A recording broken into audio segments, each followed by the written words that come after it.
So we'll first continue from the problem that we started implementing in the last lecture, which was going to read a protein data bank file, which contains three-dimensional coordinates of a protein, and extract XYZ coordinates from it. Okay? And let me see here. And we started writing this code. And what we were doing was reading the file, opening the file first, reading it line by line.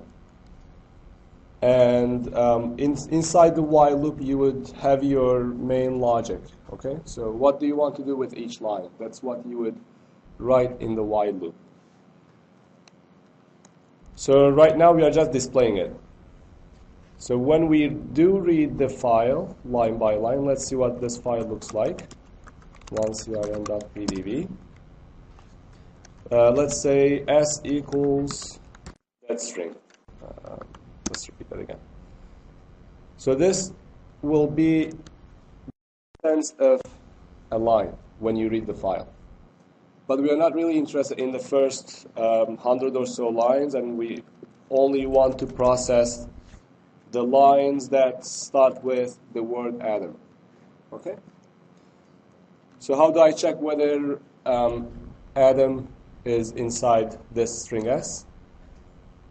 We already wrote an is prefix function. I can just make use of that. And let's put a space there too.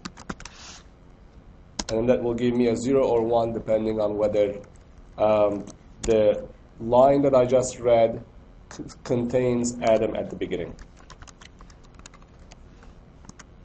Okay? So instead of rewriting this function, I'm just going to make use of it. And we did write this function in the last lecture. All right, so let's go back to the while loop.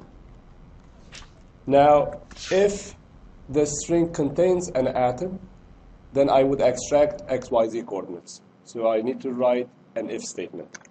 If is prefix S Adam space.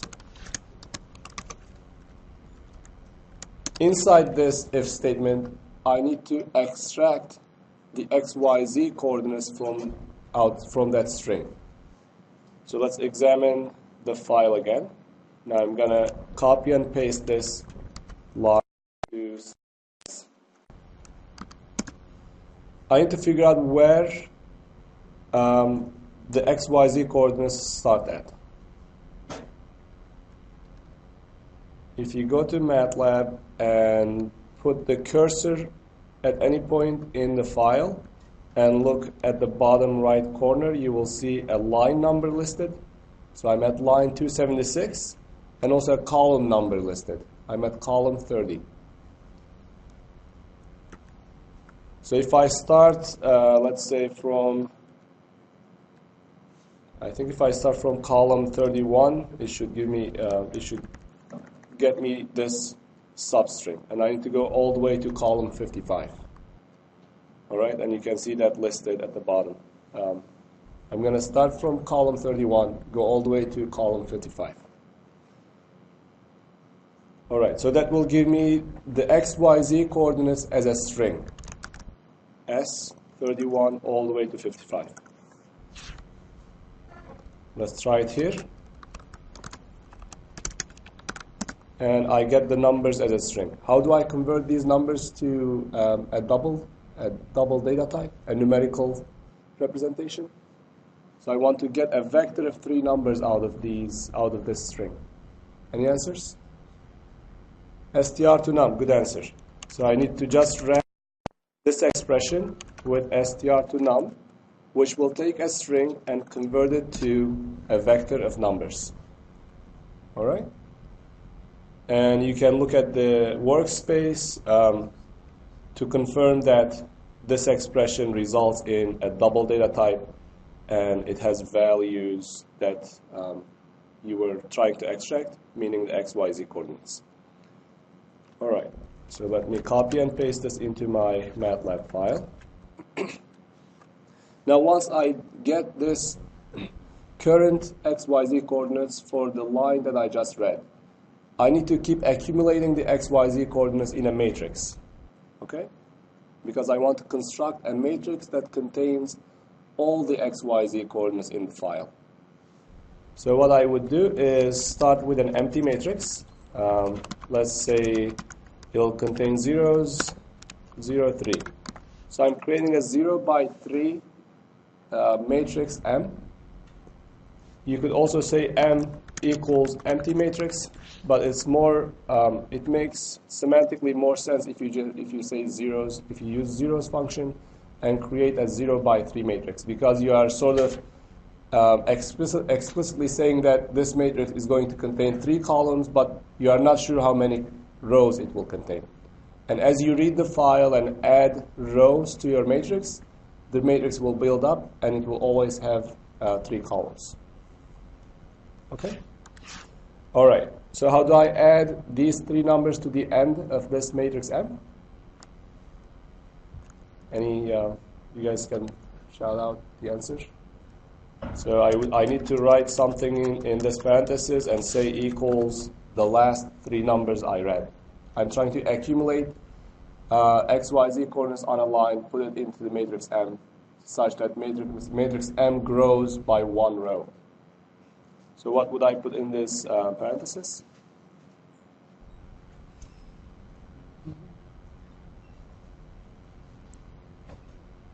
Is it going to be N? No. What would it be? N plus 1. All right. Am I still missing something? So this would, so on the left-hand side, I'm referring to only a single number using linear indexing. But on the right-hand side, I would have 3 numbers. So I'm missing something on the left-hand side. I need room for 3 numbers. So you could either say comma 1 to 3, or since the matrix will already contain 3 columns, you can just say a colon, okay? All right, so what this will do is take the 3 numbers on each line and append it to the end of matrix M. And after you do that, you just read the next line from the file. And keep doing that until there are more lines available in the file. All right? So let me go over this file again. We open the file, get an identifier for it. We read the first line, and then it may happen that the file is completely empty. Then we would never go into this while loop. Then we check for the line that we read whether it contains the add-in prefix. And if so, we extract the 3 coordinates from it and append it to the end of matrix M. And then we move on to the next line, repeat the same while loop if statement until we are done reading the entire file. So let's run this, pdb chords, give the name of the file, onecrn.pdb, which we downloaded from the PDB website. And it didn't show anything. So what am I missing? I'm missing an output variable, right? So this function should return something so that MATLAB would print it out in the command window. And these are the coordinates that I extracted from that file. And then you can plot it. Let's store it in M. And use the plot3 function to plot a 3-dimensional figure. And first column are going to be my x coordinates, and second column are going to be my y coordinates, and the third column is going to contain the z coordinates. And you get this picture. All right?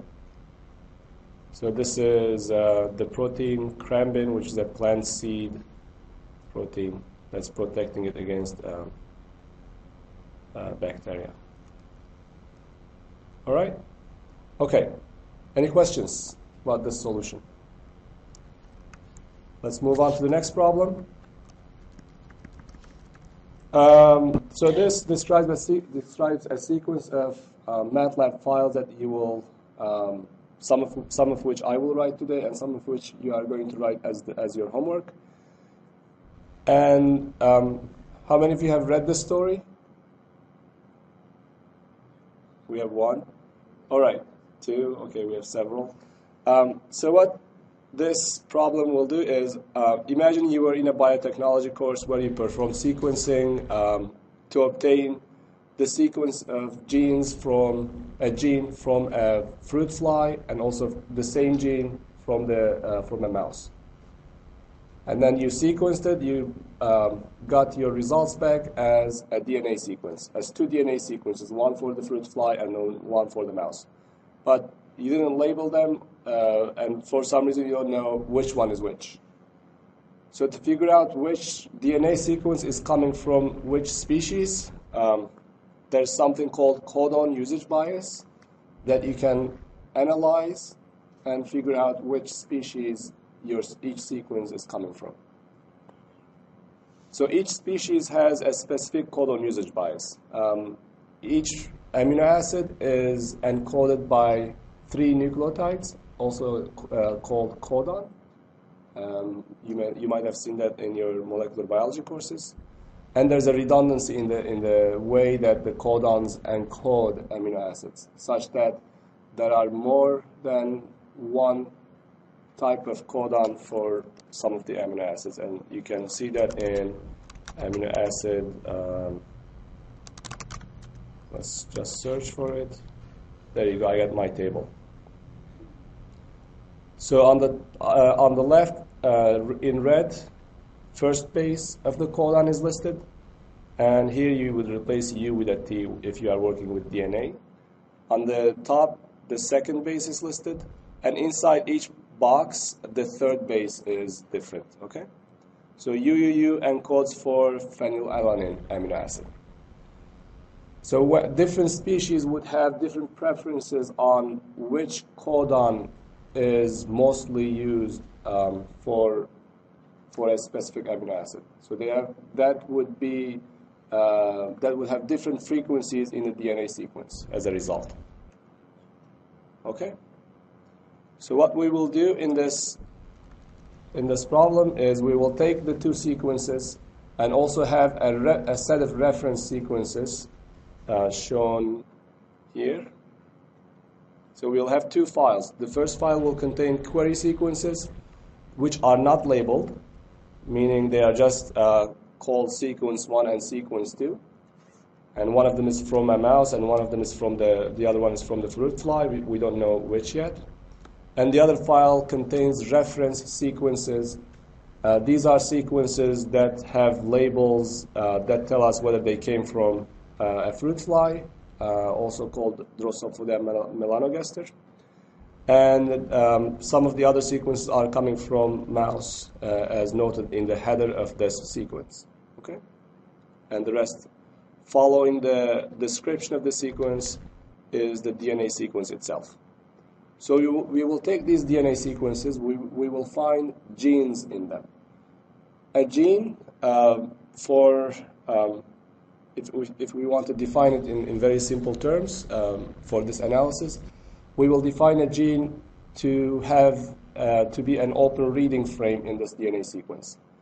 And an open reading frame will start with, let's see if I have the description here.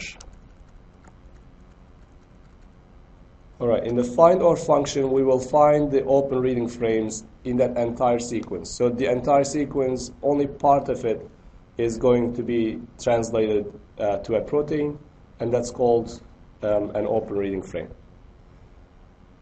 So open reading frame starts with the codon ATG. So we will search in the sequence for these 3 characters. And also, an open reading frame will end with one of the 3 stop codons. And those 3 stop codons are TAA, TAG, and TGA. Okay?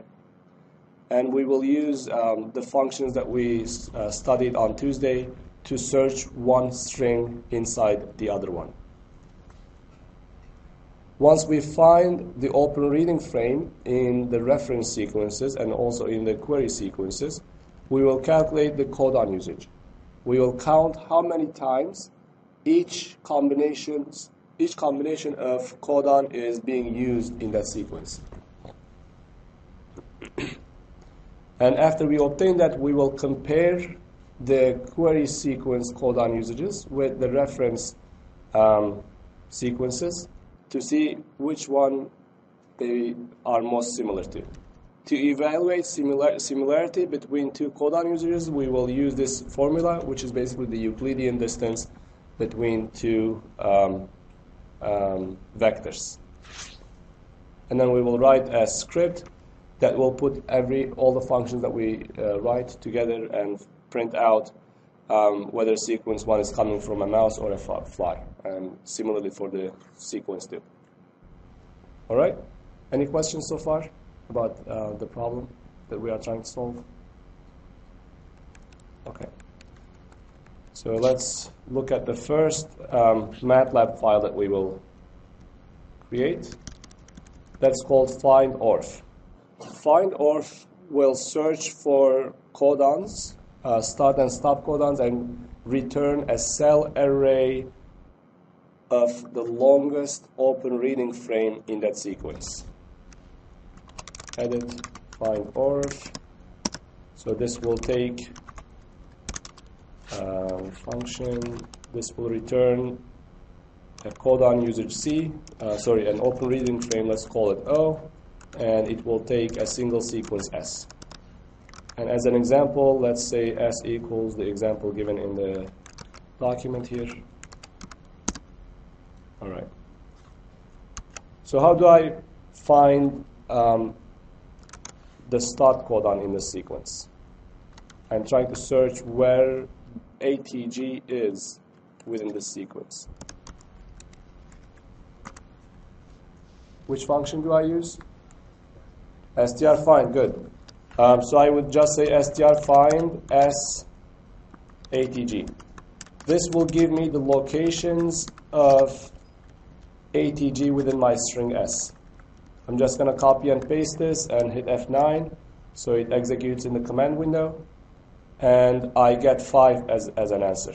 If there were more locations for the start codon, I would get more than one number here. So I'll get a vector of all the locations that ATG appears in this larger string.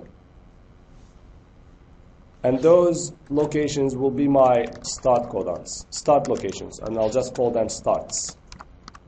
Okay? For each start site, for each start location, I need to find a corresponding stop codon. So let's say for I equals starts. So I'm going through each start location one by one, and I need to search the string again. Now for each of the stop codons. And let me take these guys. strFind S, TAA. This will give me a vector where TAA appears in the string. strFind S, TAG. This will give me a vector where TAG appears in this string. And finally, strFind S, TGA will give me where TGA appears in the string. And I can concatenate all of those into a single vector. All right? And they'll give me all the locations of the stop codons in this string. Since I'll have to do this for all start sites, I can actually take this out of the for loop. Let's call this stops.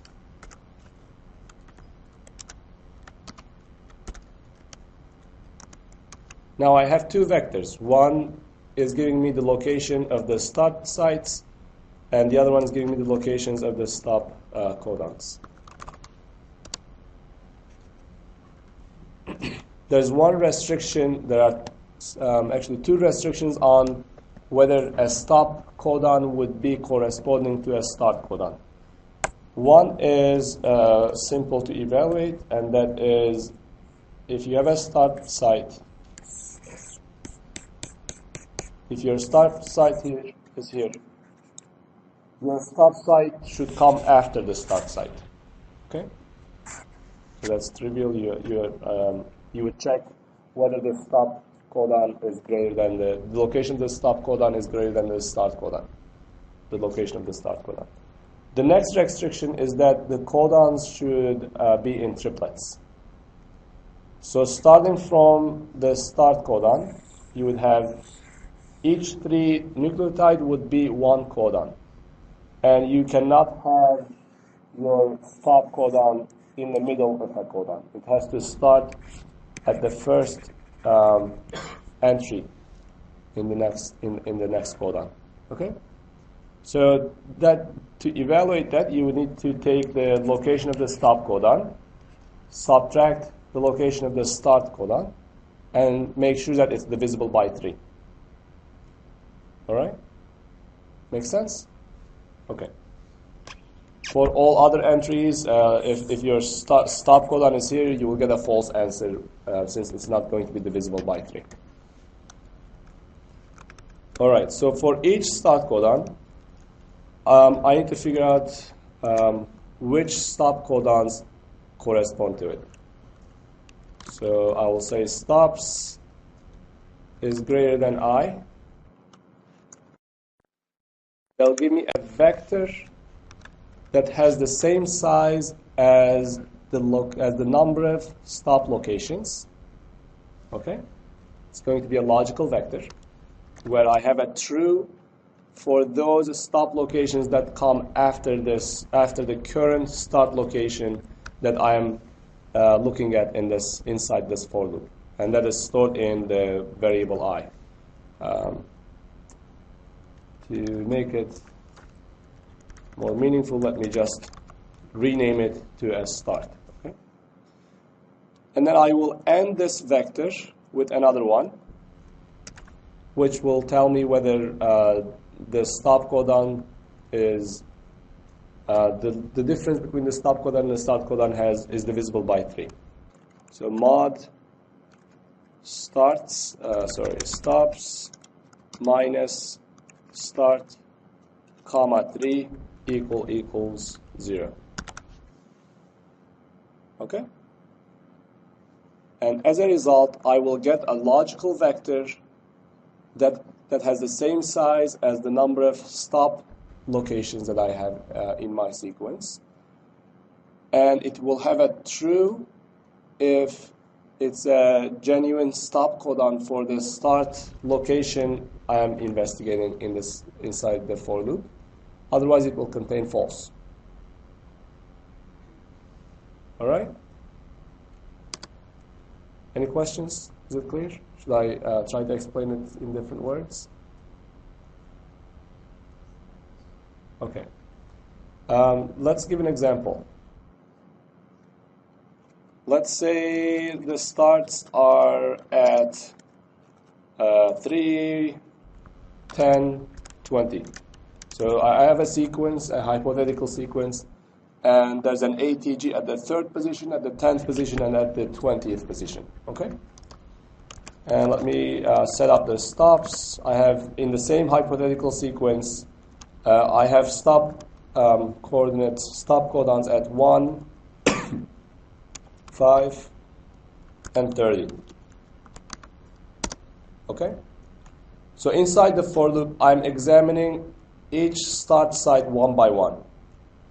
So in the first iteration, start would be 3. In the next iteration of the for loop, the start would be 10, and so on. And then if I say stops is greater than start, I'm going to get a logical vector that has the same size as stops, and it will contain a 1 for those locations that are greater than the location of the start site. Okay? And the other constraint was this guy. I want to make sure that its difference from the start site is divisible by 3, and only the third one satisfies that. I need to end these two conditions together because I both want the stop codon to come later than the start codon and also be divisible by 3, and that gives me a single logical vector.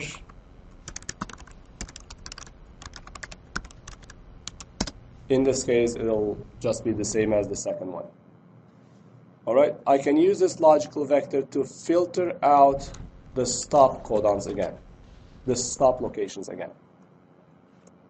Let's call that my stops equals stops I. So that will basically select. So stops was that, and then if you do, you are basically selecting the third element. You are selecting those that satisfy your conditions, and that may be 0 or more locations. If there's no matching stop codon, then you need to take to the end of the sequence. So if is empty my stops equals number of how do I write this?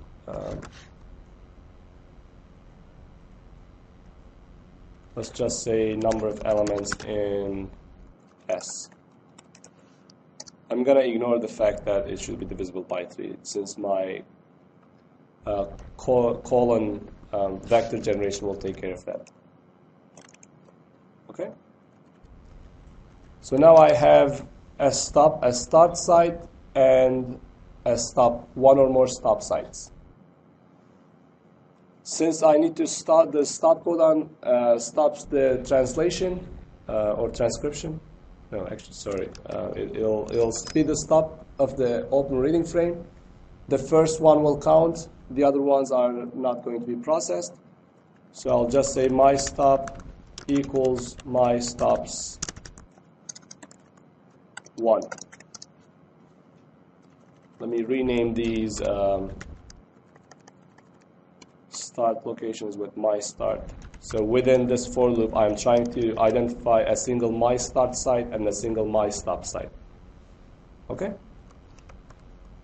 And then the open reading frame will be starting from my start. Let's just save them in a vector. Orfs equals 0s, 0, 2. So I'm going to store all open reading frames in a matrix called Orfs, and I'm going to append the one that I just found at the end of that matrix. My start, my stop. Okay? Any questions so far? All right, so let's execute this and see what I get.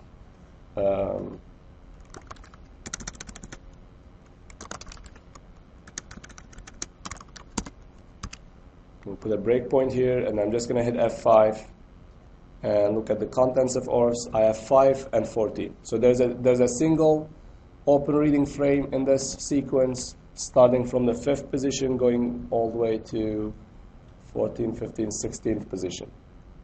Okay. All right, once you have found all the open reading frames, you need to take the longest one. How can I find the longest one? I have a matrix that contains all start locations and all corresponding stop locations. So I need to find their lengths. You would just do lengths equal Orf's second column subtracted from Orf's first column. They'll give you the lengths of the open reading frames. Next, I need to find the one that's maximum. Let me call that maximum length, max length, comma, I need a second output argument from the max function. I not only need the length of the maximum open reading frame, but I also want its location in the Orf's matrix that I constructed. Lengths. Okay?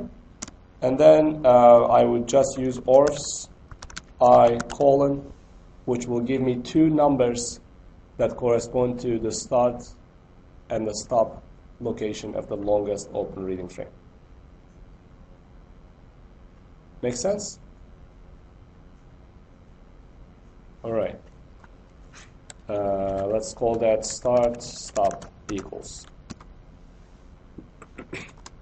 So I have a vector that contains two entries. The first one will be the start site of the longest open reading frame, and the second one will contain the stop site of the longest open reading frame. Next, I need to chop this sequence up into codons and store them in a cell array. So I'll just write a for loop for I equals going from the start site with step size of 3 all the way to start stop 2, and I think I want to do -1. No, I'm going to keep it this way. Okay. Now I didn't take good care of this. This my stops equals number of elements in S, so I need to check to make sure that I'm not running past the end of the sequence. And I'm going to add things to the cell array in which will be empty. So I'll just say all curly brackets and +1 equals S. I'm just going to take a slice out of it from I to I plus 3. Actually, I plus 2. So if you take 1, and then 1 plus 2 will be 3, you take 1, 2, 3. Okay? So this will take, this will go for each location that you are examining, each codon you are examining, you are extracting 3 nucleotides from your original sequence. Starting from that location, going 2 more plus the one that you are at. So you get 3 codons, 3 nucleotides. And storing them to the end of your cell array. Make sense? Is it too complicated or? Yeah? Okay. Are individual steps simple when I describe it? No? Just raise your hand when you get confused, so I can repeat a portion. Say that again. Everything? All right. So which portion would you like me to go over again? All right. So let's start from the beginning. What I will do, so I have this matrix, this vector that contains characters inside. So it's just a bunch of boxes that contains letters in them. What I first do is find the locations of the start sites. So I want to figure out where ATG is located in this sequence. So if I say, and the str find function will help me do that, I'm going to extract the locations of ATGs and store them in a vector. And I'm accomplishing that with this line. So str find finds in your sequence a substring that you are searching, in this case ATG. It'll give you a vector of locations that substring occurs. All right. I do the same thing for the stop codons. So I want to identify where the stop codons appear in this string and collect them in another vector. Now I have 3 different stop codons, but that doesn't stop me. I can just put them all together as a vector. So I repeat the same thing for each of the stop codons using str find, and then put them together using square brackets. Question? I can put comma, but comma is optional. So this is exactly the same as writing 3, 4, 5, comma 5, 10. I can concatenate vectors by putting them in square brackets. And when you are writing vectors, if they are all in one row, you don't really need commas. Okay? All right. So now I have a vector that contains start locations and a vector that contains stop locations.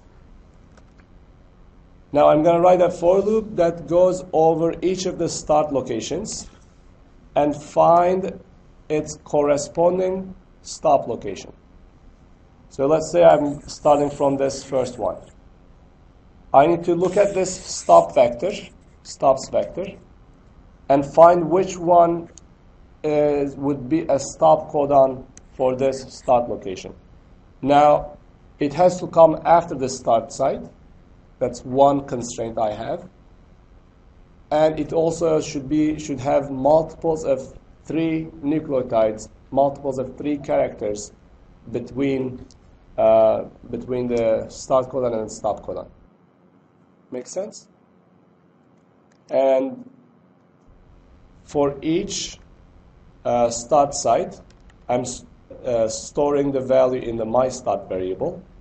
And this constraint helps me construct a logical vector that has the same size as myStops vector and contains true only if the stop site comes after the myStart variable, and also it has a multiples of 3 characters in between. All right? And then I use that to index back into the stops vector and select out the numbers that satisfy that condition. All right? Yes? No? Okay. Waving hands is okay, I guess. All right. Now, if there is no stop site, I need to take the end of the string as the stop site. And that's what this if statement is doing. So if my stops is empty, if I do not find any stop sites, then I am just creating a vector that contains a single element, a single location, that's the length of the string. Now, from multiple stop sites, only the first one will be a stop site, because once you stop there, the other stop sites don't have any meaning. Okay? And after that statement, I have a myStart variable that contains a start site, and I have a myStop variable that contains the stop site for that start site, and I construct a vector of 2 from them, and I add it to the end of orfs, which contains all the open reading frames in this sequence. Orfs contains all the open reading frames in the sequence. So it will contain the same number of rows as you have number of starts. The first column will be exactly the same as your starts vector. The second column will be the myStop variable that we calculated using this for loop, using these statements. So you are trying to find which stop site would match up with your start site. Okay. Once you have a collection of open reading frames, you need to identify which one has the longest length. And to do that, I'm just subtracting the stop location, which was the second column in orfs, from the start location, which is the first column in orfs, and placing it in a variable called lengths. And then I'm using the max function, which not only tells me what the maximum length is, but it also tells me the location of that maximum length in the vector that I provided with. And that will be a single number, I, and I can use that as an index to the orphs matrix to pick the corresponding row, and that'll be my start and stop site, the longest start-stop site. All right? Now I have this string, and I have figured out the longest start and stop sites. The rest should hopefully be easier. So I have a start site, and I have, let's see, 1, 2, 3, 1, 2, 3. Let's say the stop site is here. Now I need another for loop that will start from the start site and jump 3 by 3 and take each 3 nucleotides and store it in a cell matrix O. So the first element of the cell matrix is going to be the first codon, and the next iteration of the for loop is going to extract the second one and the last one. Okay? So starting from I equals,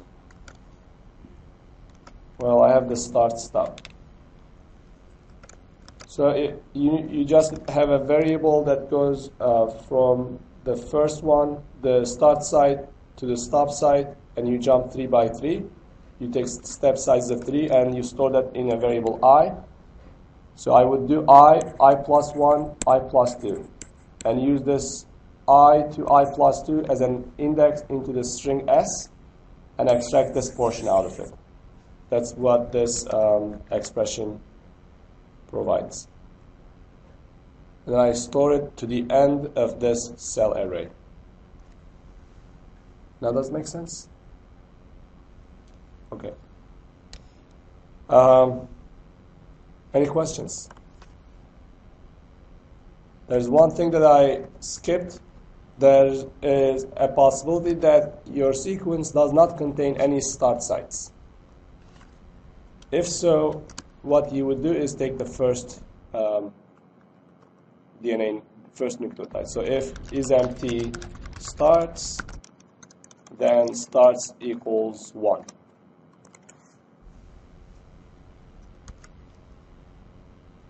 Okay? Let's test the function. Find orth S, and I get hopefully the same result as the one in the homework, and yes, I do. Okay? The one in the homework was listed as a column, and the other one is here. Let's do cell disk, which will display them one by one. Okay? All right, function finished. Any questions? Should I move on? All right. So in the get codon usage function, which is left as a homework, what you will do, you will take a string, and then you will use the find or function that I just wrote, and it should be available on the web page in the next minute or so. Let's make sure it's there. Okay, find orf is on the website. You can download it and use it. Once you get a cell array of the codons, you need to go over them and count how many times each codon appears. So if I have 4 different characters, ATCG, and I have 3 of them in each codon, how many different codons would I have?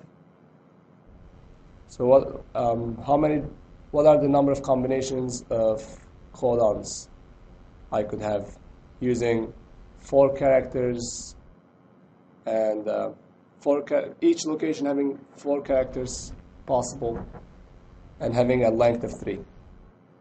So how many codons are there is the question.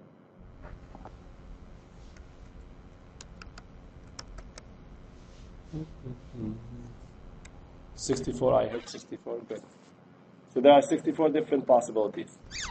So there's AAA, AAT, AAC, AAG, and then ATA, so on. You get the point. So there are 64 of them. How can you generate these 64 different codons?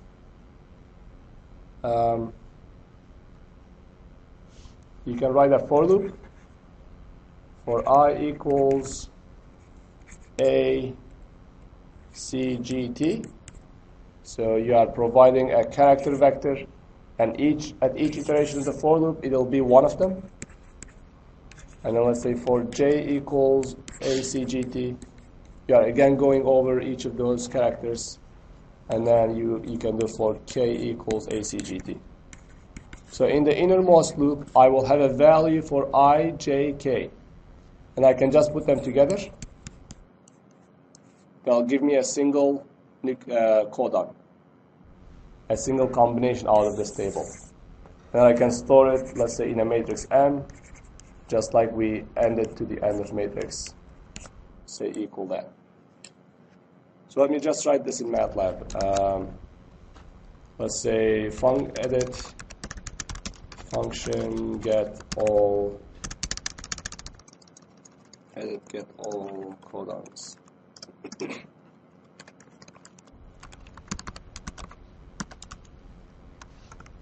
And let's store that in a variable called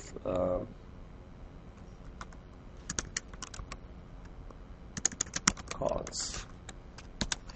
So I'll write a for loop, ACGT, and then another for loop, J equals ACGT, and then another one, ACGT, and then N plus 1. I'm using a cell array, which is easier to use. I, J, K. Initially, it will be empty. So get all codons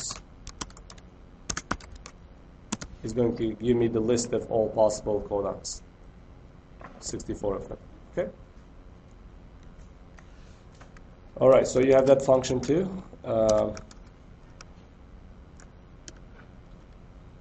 And then you will go through each of these possible codons.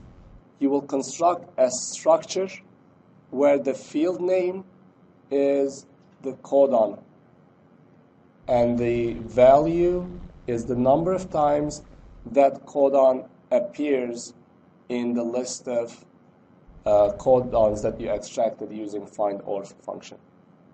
So you are trying to count how many times each codon appears and then storing it in a structure.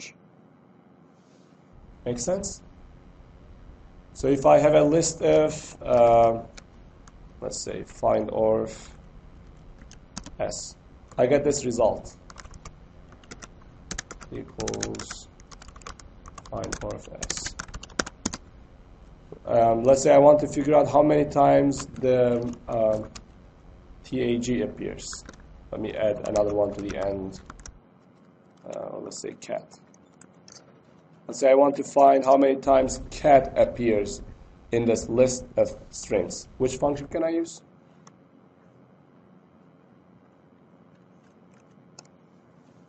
So in the previous example, we had a longer string, and we were trying to find the locations of the shorter string. In this example, we have a number of strings stored in a cell array, and we want to find which ones exactly match the word cat. So which function can I use for exact comparison? strCompare, good. strcmp. And then the first argument will be a cell array, and the second one would be a single entry, and I will get a vector, a logical vector where I have a 1 wherever it's a cat and a 0 otherwise. And I can take the sum of all of those, which will give me the number of them. And you would store this number as a value in the structure. that we are constructing. Now, one thing is, if you like writing, you could just say, let's say structure s dot cat equals sum that, and then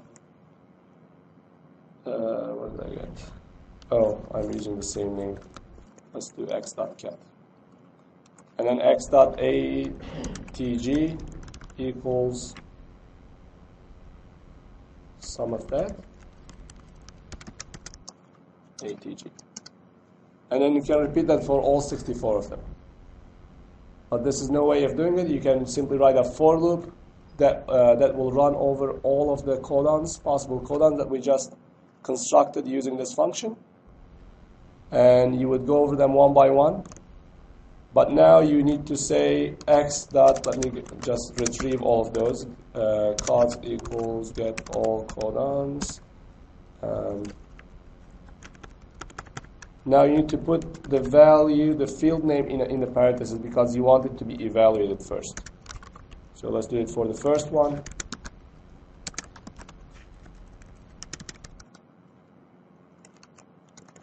I'm using the same variable name multiple times. So this is basically what you would do, except that I should have used a different variable name for the first argument. So the important thing here is that you have a dynamic name that you are using as a field name. When you have that, you need to enclose it in parentheses. So after the dot, you put parentheses. So it's not just a string, it's a variable that contains the field which will be the field name. All right? Okay. Any questions about the get codon usage function? Yes. How did I get it? I wrote nested for loops. In the outermost for loop, I will have values for I equals A, and then I equals C, I equals G, I equals C. So this is essentially a vector that contains these characters. So it's the same thing as writing this out. So you are basically running a for loop over each of these characters. And then in the inner loop, I am doing it for J, and in the innermost loop, I am doing it for K. Once I am in the innermost loop, I have a value for I, a value for J, and a value for K, and it will be AAA first. And then in the next iteration of the K for loop, I will get AAC, and then AAG, AAT, and then the K loop will be done.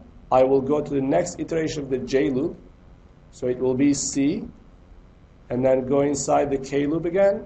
I will get ACA, ACG, ACC, ACG, ACT. Okay, and I'm putting all of those as I'm constructing into a single cell array. I'm collecting them into a cell array which will be returned from this function. And this function is also available on the web. Let me make sure it is.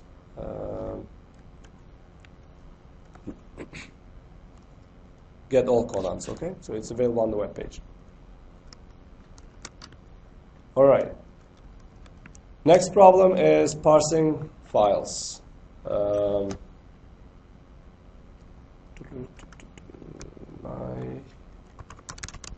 faster read. So we did the PDB parsing. I'm just going to copy the code from there. Copy, paste. Change the function name, my faster read, and let's change the output name to be, well, let's leave it as is. But now it's going to be a structure with a header field, and I'm just going to use empty cell array to construct an empty structure array. Then it will also have a sequence field. For now, it will be empty because I don't really know how many. I don't really know the sequences in advance. I have to read the file until I figure out which ones they are. Okay. All right. Now I want to use a slightly different strategy than I used before. And what I will do is read the entire file into a string. using fread function. Fread function takes a file identifier and it will return doubles. So I need to convert it into a character, and then I need to take the transpose. So all of these would be described in the documentation for fread. It would also tell you that if you are trying to read the entire file into a character array, you should use this expression. This is something you don't need to memorize. You can look it up whenever you need it, looking at the fread documentation. And I can close the file.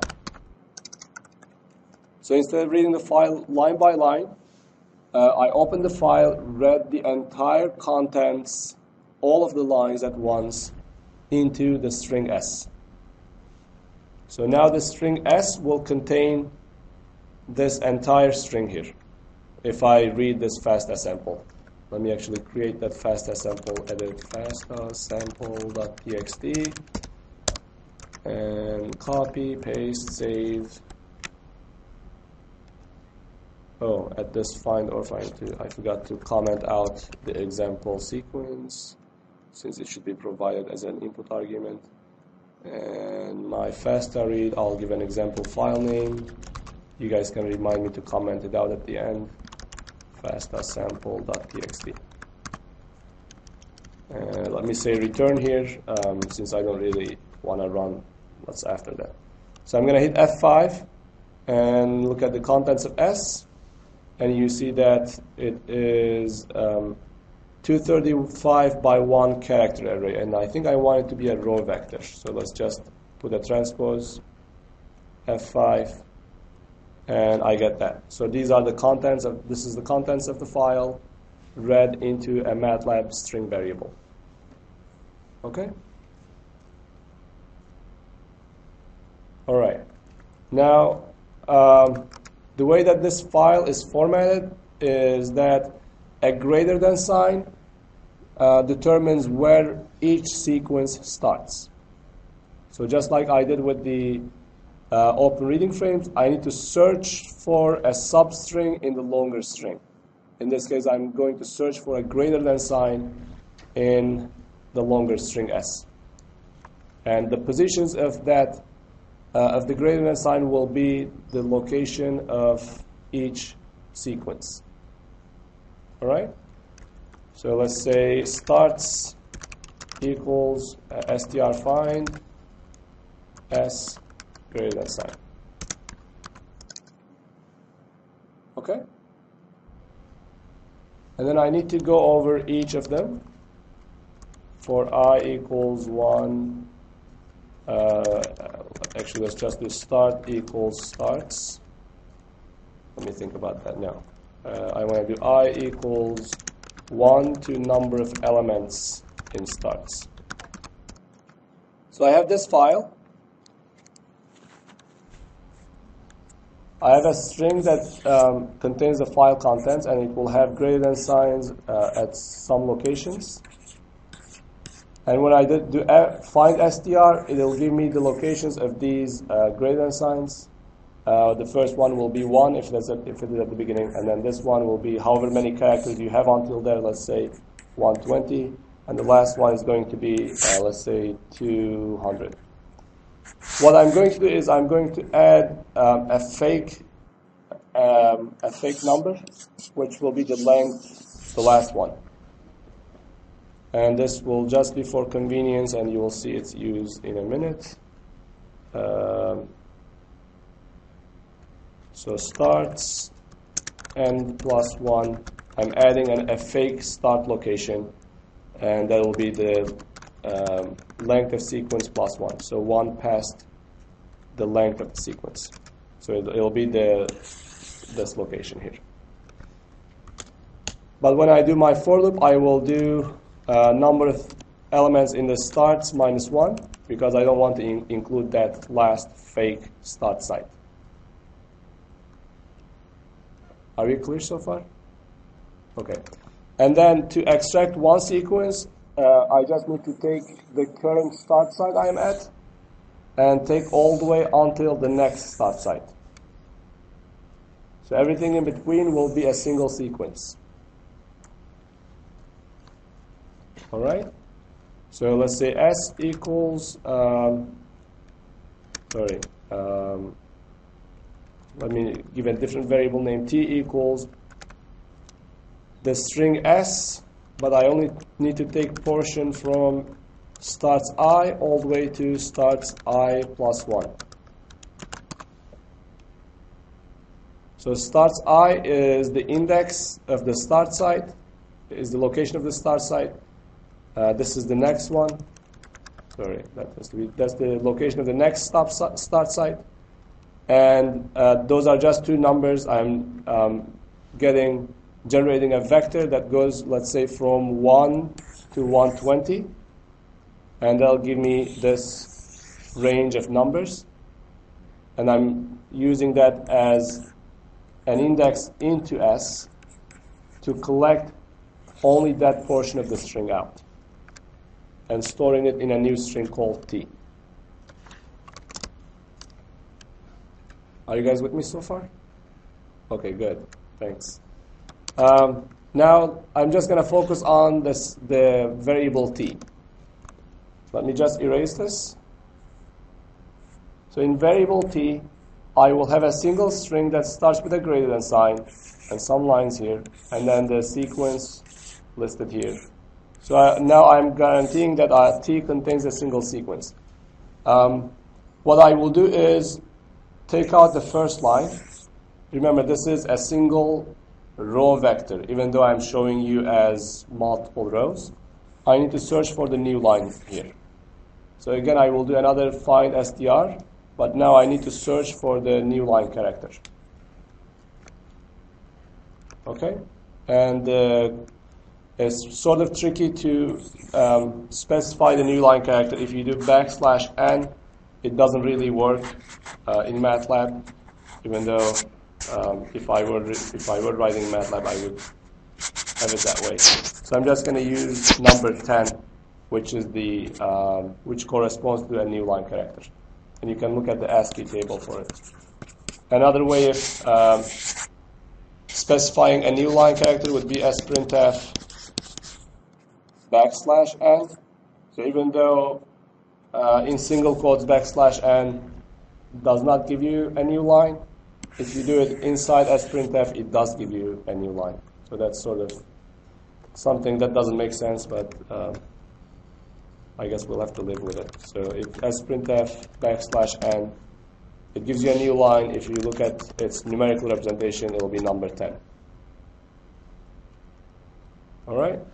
Okay, so that's where the number 10 comes from. So don't ask me how I got number 10.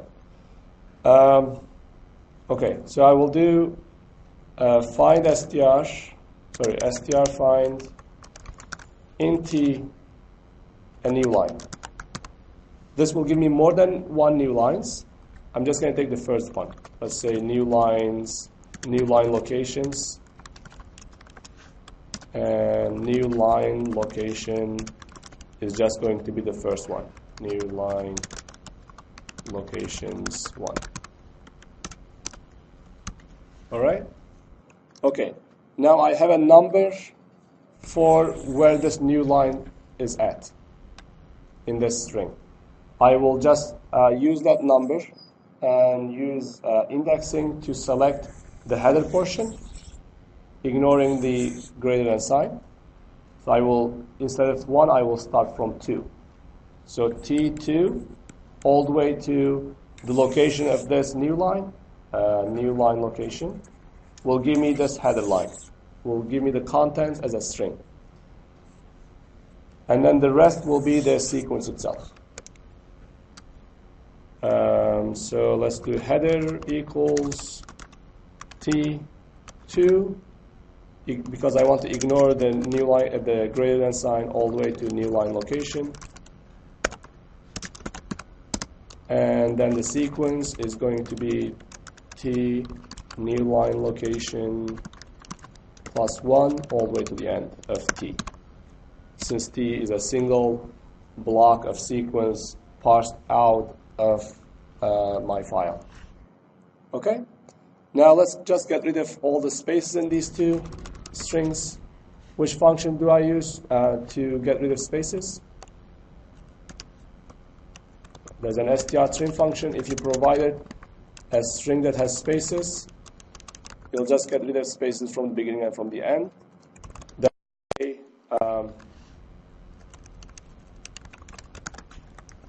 if there are any spaces, space characters, you would be getting rid of them. For the sequence, I'm just going to get rid of all the space characters. Which function can I use to replace elements, to replace characters in one string with something else?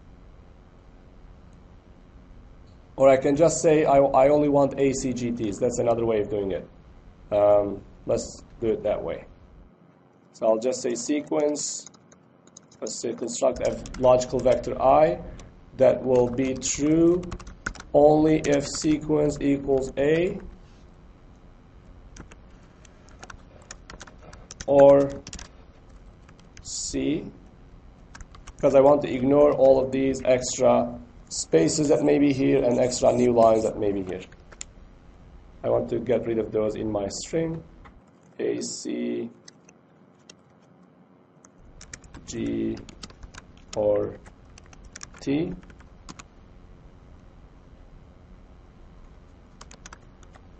And then I'm going to use that as an index back into the sequence so that I'm only picking the characters that are either A or C or G or T. Make sense? All right.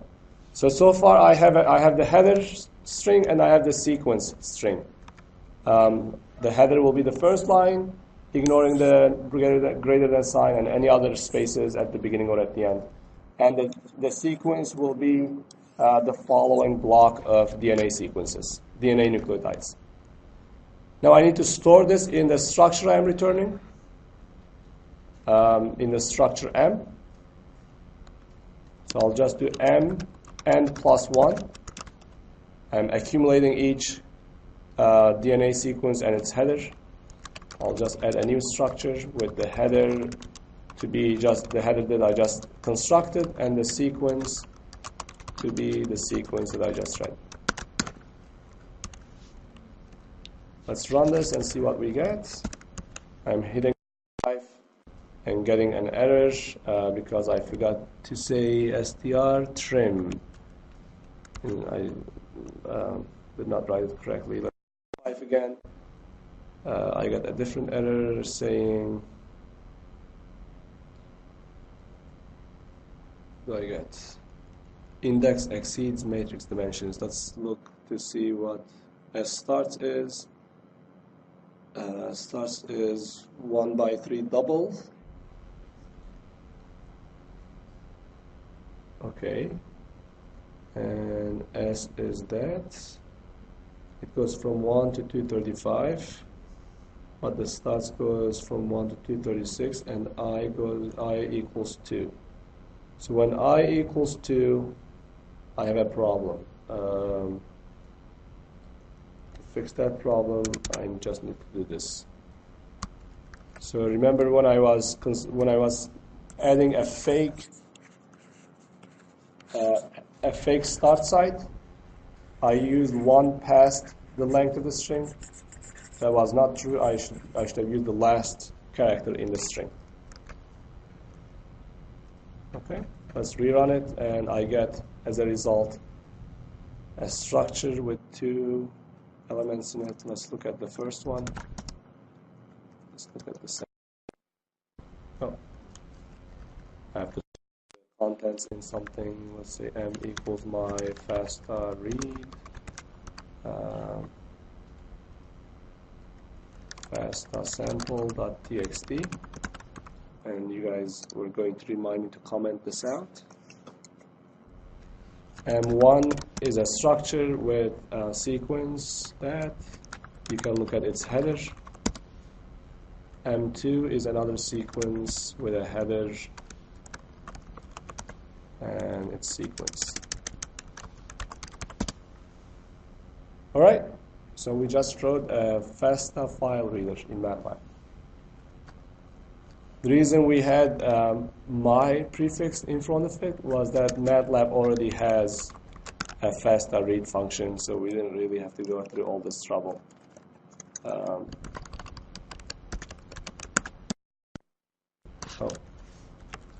FASTA read. Okay? Any questions? Yes? So the reason you don't have to like take off the last like the thing that you added at the end is because you're adding like a number and then when you go through you check to make sure it's only okay. Yeah. So the reason I added the fake number was I wanted the ability to go from one start site to the next start site and take everything in between to be one sequence block. I wanted the ability to do that. But if I did that, then for the last start site, there is no next start site. So I introduced a fake one right here. So at the end of the Yeah. okay, and then what did you add like a greater than symbol? No, initially I had +1. I actually that's a good point. That +1 should actually stay, but I need to do -1 here.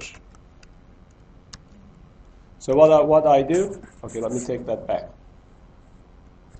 I needed the ability to say take out a block of this string from one start site, from the current start site to the next start site. So everything in between. I wanted everything in between and store that in the variable t.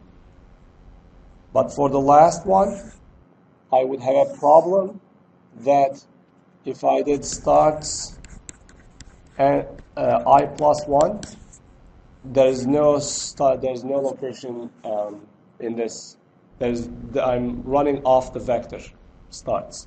That's why I added a fake one right here. So what did you add at the end? Oh, what did I add? I added the length of s+1. So this entire block right here is the string s. It has as many, so it has as many characters as your file had. And if I do length of s+1, I'm basically adding the length of my entire string +1. So if this file contains, let's say the first line contains 40 characters, the second line contains 20, and there's an empty space here or new line, so there's 60. We are at 62. Let's add another 40, 102, 50, 50. So this entire sequence is 202 characters. And I'm just adding 203 into the end of starts vector. Starts n+1 equals 203. So effectively I'm doing this. So I'm basically saying just imagine there was another greater than sign here. After I find the locations of the greater than signs and storing them in the starts variable, starts vector, I'm adding the location of a fake greater than sign. All right? Another way of doing the same thing would have been to say s n+1 equals a greater than sign. And then you wouldn't have to take its location. So they would come up to be the same thing. All right? Any other questions?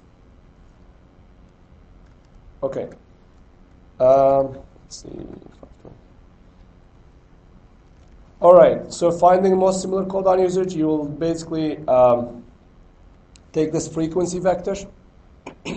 So we constructed a structure that contains a sequence and a header. You will take the sequence for the mouse and the sequences for the fly, find its codon usages by using the find_orf function, which will give you a structure, okay?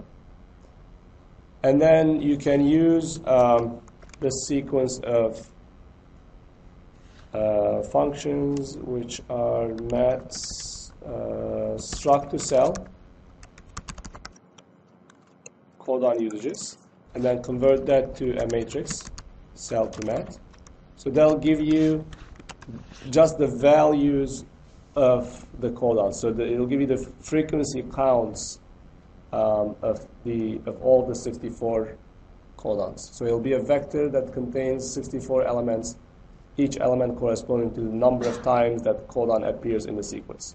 Okay? And then you take that frequency vector and you normalize it. Normalizing it means you just divide it by its sum.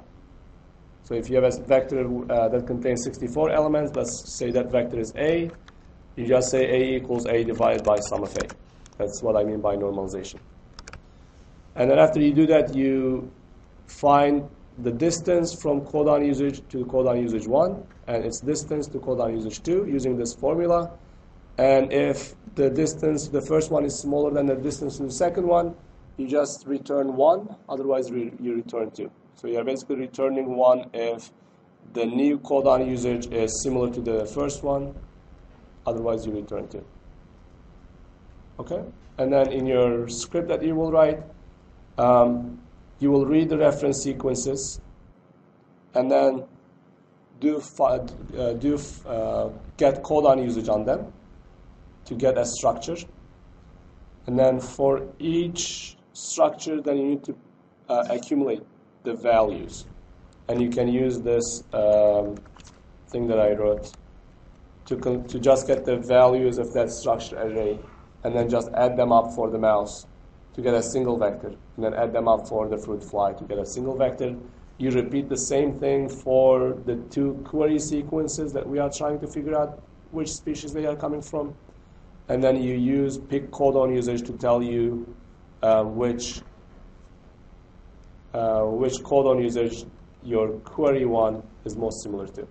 And then you would print out fruit fly if it is more similar to the fruit fly codon usage. Otherwise, you would print out mouse. Okay. Any questions? You can work on this homework in groups of 2. 3 is also acceptable if you really want. But make sure that you write the team members at the top of your MATLAB files, and also the primary author, the person who was typing with the keyboard, should be listed as the primary author. And there should be a different primary author for each file that you submit. Any questions?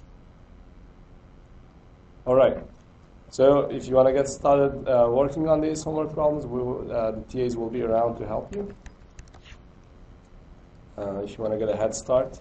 This is not something you can finish on Tuesday, so make sure that you start early.